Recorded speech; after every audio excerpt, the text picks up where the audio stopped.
I'm Andrew Hinkson. And I'm Barbara Robbins. In the spring of 1981, Bob Marley and the Wailers passed through West Los Angeles on their way to New York, Miami, and home to Jamaica. Marley never got home. He died of cancer in Miami in May 1981. However, this tape is the last in-depth interview of this man and his religion. In this video, Marley talks about the Emperor Haile Selassie I of Ethiopia. He also talks about Jah, Rastafari, or God, and how these events shaped his life. The source of Rastafarianism lies in a specific geographical area, the Nile Valley, a huge region that includes Egypt in the north and Ethiopia in the south. The philosophy of Rastafarianism is gathered from the soul of this part of Africa. For example, it acknowledges Ra, revered by the Egyptians as the god of the sun. Most of the world only became aware of Rastafarianism through the emergence of Bob Marley and the Wailers to international superstar status. Bob Marley was born February 6, 1945, in St. Ann's Bay, Jamaica.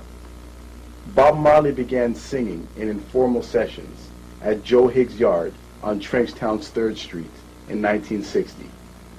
The Wailers first got together there in 1961, initially calling themselves the Teenagers after the Frankie Lyman Group.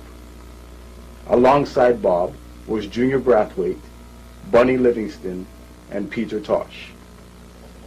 The Bob Marley that you'll see in this videotape was largely concerned with roots reggae, which means different things to different people.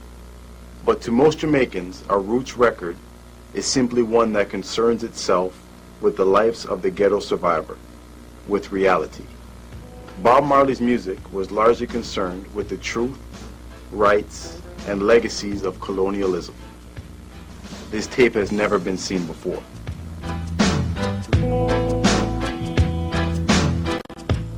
Back in the early 50s and early 60s, you were playing a different type of music, where Lil Anthony and Imperial's Impressions, you were into that kind of suits and concert and everything.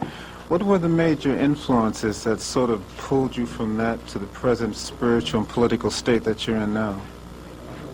What are the major influences that sort of pulled you out of that into the present state you're in now? Our roots go Rastafari, you know, because when you check that road and thing, was just searching, you know what I mean? Come and start search and we find His Majesty. We deal with it like how we deal with it, yeah. Okay, what's reggae and what is the woman's position in the Rastafarian movement? I mean, does she have input? Woman is our mother. You know, we all come from mothers, you know. The woman, I mean, you know. You understand that? Yeah, but I was thinking about more in terms of... What Judy there? Yo, this is Judy, the call Judy for me, I'm actually explain this part, the woman part. Okay, but until she comes, how about... I understand what you said, but... I mean, you know, where that question come from, I don't understand where the question come from. Sister Judy.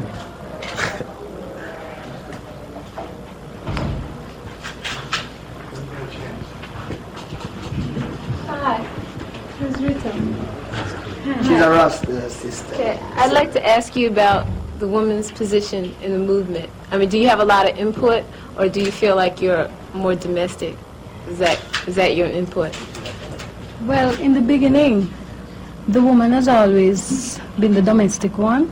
She's the one that takes care of the children and takes care of her husband. But we find that we have a